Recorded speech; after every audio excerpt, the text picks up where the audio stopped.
Welcome back to today's Explainer, everyone. We are diving headfirst into the absolutely electrifying, high-energy world of circuits. And to help us out, we're teaming up with our favorite student hero, Sean. Just look at the determination in his eyes. He is totally ready to crack some serious science mysteries today. We're going to take those concepts right out of your textbook and bring them to life with some real energy. Let's get into it. Okay, picture this. It's the middle of the monsoon season, right? The rain is just absolutely pouring down, the wind is howling outside, and then, click. The whole room goes pitch black. Total power cut. We've all been there. You're fumbling around in the dark, you finally grab your flashlight, you flick a switch, and boom, the light is back. But have you ever actually stopped to wonder what exactly is happening inside that little plastic tube to bring back the light? Watch closely as Sean's trusty red torch completely pierces through the darkness of his living room. It seems like such a simple, everyday object, but hidden inside that humble little torch is a literal miniature powerhouse just waiting to be unleashed. To understand how it blasts away the shadows, we kind of need to zoom in and see what gives it life. So let's zoom right into the power source. We call this an electric cell. It's basically a portable source of electrical energy, and it gets all that power from chemicals stored deep inside. Honestly, it's like a tiny sealed potion bottle. As long as that chemical potion is active, you've got power. But here's the kicker. Once those chemicals are totally used up, that cell stops working completely. It's game over for that battery, and you've got to swap it out. Now, there is a golden, non-negotiable rule of electricity you've absolutely got to remember. Every single electric cell out there has exactly two terminals. Not one, not three, exactly two. This duality is literally the secret to how electricity moves around. Without both of them, our hero Sean would just be sitting in the dark forever. Let's break down the anatomy of this cell real quick. See the top? It has this small protruding metal cap. That's our positive terminal, marked with a little plus sign. Down at the bottom, there's a flat metal disc. That is our negative terminal, marked with a minus sign. Now, before we go any further, I need to pause for a very serious warning. Never, ever, under any circumstances, play with the electrical wall sockets at home or at school. The electricity flowing through those is incredibly powerful and super dangerous. For our experiments, we only ever use safe, low-voltage dry cells. Got it? Okay, good. All right, back to our mystery. Sean's got his hand on his chin, totally deep in thought. He knows the cell provides the chemical energy. But he's thinking, how on earth does that energy actually transform into light? Oh, and while we're at it, let's open another little mystery. Have you ever heard your parents say a bulb is fused and then they just throw it away? Why does a fused bulb suddenly just die? Well, to solve that, we have to look inside the bulb itself. Hidden safely inside that glass dome is this incredibly thin, super delicate little wire. We call it a filament.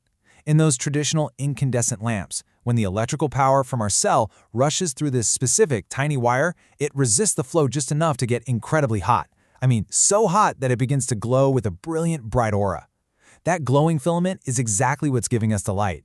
So let's put the whole shebang together. Watch how fast Sean builds this setup. Step 1. He takes a wire and connects it firmly to the positive metal cap of the cell. Step 2. A second wire goes straight to the negative flat disc at the bottom.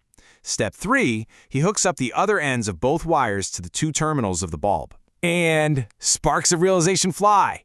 He's connected the power source right to the light source. But wait, it has to be done perfectly. Because perfection really matters here. In an unbroken wire setup where the wires are firmly touching all the terminals, boom, the bulb glows with this massive burst of light. But if even one wire is just slightly disconnected, literally even a tiny microscopic gap, the electricity completely fails to travel, and the bulb stays totally dark. The path has to be absolute. And that brings us to a huge definition, an electric circuit. It's a continuous, unbroken path for electricity to flow from the positive terminal all the way to the negative terminal, a full circle of power. Now remember that question we had earlier about the fused bulb? Let's close that loop right now. A fused bulb means that the tiny, delicate filament inside has actually snapped. It's broken. And if the filament is broken, our continuous path is broken. The circuit is shattered, electricity can't jump the gap, and that is exactly why a fused bulb stays permanently dark. Okay, so Sean has successfully created light. Awesome. But there's a slight problem here, and the tension is building. He's physically holding the wires against the battery with his fingers. His hands are getting super tired, and the second he lets go, the wires drop, the path breaks, and bam, the room is pitch black again. So how do we actually control the flow of electricity without having to hold the wires manually all day? Behold the climax of our gadget building. Sean has brought a totally simple, everyday household safety pin into his wiring. By attaching the wires to 2 drawing pins on a little board and looping that metal safety pin around one of them, he has built his very own homemade switch. How cool is that? You can just imagine Sean's eyes glowing with this discovery. When he rotates the metal safety pin so it touches the second drawing pin, he bridges the gap. The continuous path is restored and the light floods the room. When he rotates it away, it creates a gap, breaking the path and shutting the light off.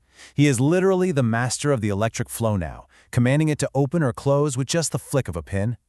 But you know Sean, he's a true scientist, always asking, what if? So let's open one final, super important curiosity loop. What happens if Sean takes out that shiny metal safety pin and swaps it out for a regular rubber band? He stretches the rubber band to connect the 2 drawing pins, but nothing. The light stays totally dark. Look at his confused reaction. I mean, he bridged the gap, right? Why won't the electricity flow through the rubber band? This brings us to a rapid-fire showdown between 2 epic categories of materials.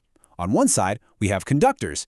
These are like the VIPs of electricity. They easily allow electric current to flow right through them. On the other side, we have insulators. These act like massive brick walls. They completely block the flow of electric current. The electricity simply cannot get past them. So Sean starts testing literally everything in his pencil box.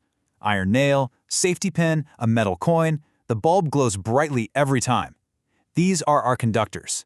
But when he tests the rubber band, a plastic scale, his eraser, or a piece of wood, the bulb stays totally dark. These are our insulators. So the big takeaway here is this. Our safety pin worked because metal is a conductor. The rubber band failed because rubber is an insulator. And fun fact, this perfectly explains why electrical wires are wrapped in plastic coverings. That plastic is an insulator put there specifically to keep the dangerous current safely inside the wire and away from our fingers. Which actually brings me to a very serious warning. Listen closely. The human body is not an insulator. Your body is actually an excellent conductor of electricity. If you touch a live electrical wire, the current will flow right through you, causing a severe shock. That is exactly why you must never, ever touch electrical appliances, plugs, or switches with wet hands.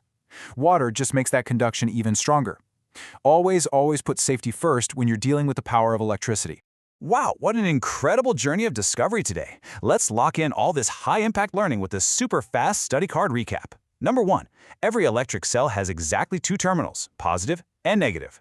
Number 2, it's the tiny filament inside a bulb that gets hot and glows, and if it breaks, the bulb is fused. Number 3, an electric circuit has to be a continuous, unbroken path for electricity to travel. Number 4, switches are our brilliant little tools to easily open or close that path on command. And number 5, conductors let electricity flow, while insulators block it completely to keep us safe.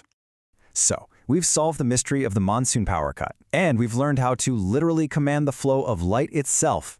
Now, I'm turning the question over to you. Have you ever tried building a safe, homemade circuit to power a tiny gadget? Grab a dry cell, a little bulb, some wire, and a household safety pin, and try building your very own switch at home. Share this explainer with your friends and challenge them to build one too. Keep experimenting, stay endlessly curious, and I'll catch you in the next explainer.